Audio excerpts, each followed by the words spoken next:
আল্লাহ তাআলা মানুষকে সৃষ্টি করেছেন শুধু তার ইবাদতের জন্য, আর ইবাদতের শ্রেষ্ঠতম রূপ হল নামাজ।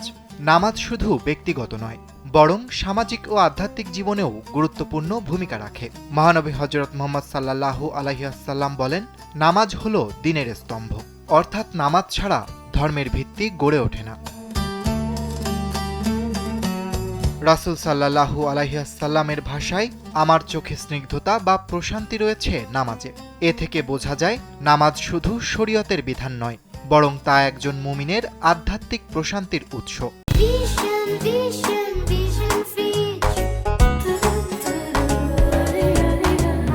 পবিত্র কোরআনে আল্লাহ তাআলা বলেন, তুমি সূর্য হেলার সময় থেকে রাতের অন্ধকার পর্যন্ত নামাজ কায়েম করো এবং ফজরের নামাজ কায়েম করো, নিশ্চয়ই ফজরের নামাজে সমাবেশ ঘটে।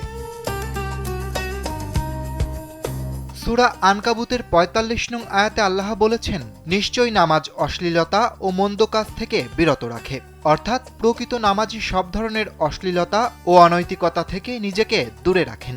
তাই পৃথিবীতে আল্লাহর দেয়া বিধানগুলোর মধ্যে নামাজের মর্যাদা সবচেয়ে বেশি, আর নামাজের মর্যাদা যেমন বেশি, তেমনি নামাজি ব্যক্তির মর্যাদাও বেশি। আমাদের আশেপাশের অনেক নামাজি ব্যক্তির কপালে কালো দাগ দেখা যায়। এটা বেশি বেশি সিজদা দেওয়ার কারণে হতে পারে, আবার অন্য কোনো কারণেও হতে পারে। কিন্তু অনেকে মনে করেন নামাজি ব্যক্তির কপালে কালো দাগ হওয়া নেককার লোকের লক্ষণ।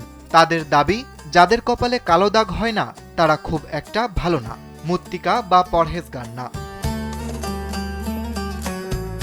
চলুন জেনে নিই শরীয়তে এই দাবির কোনো ভিত্তি আছে কিনা। প্রখ্যাত ইসলামী স্কলার শায়খ আহমদুল্লাহ জানান, আল্লাহ তাআলা পবিত্র কোরআনে তার প্রিয় বান্দাদের প্রশংসা করে বলেছেন, তাদের সিজদার আলামত তাদের চেহারায় ফুটে ওঠে।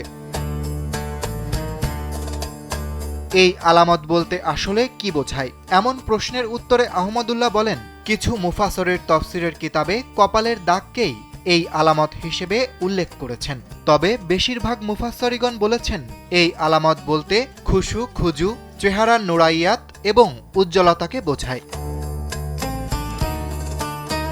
তিনি দাবি করেন, কিয়ামতের দিনে অজুর অঙ্গগুলো যেমন ঝলঝল করে জ্বলতে থাকবে, তেমনি সেজদার অঙ্গগুলোও জ্বলতে থাকবে।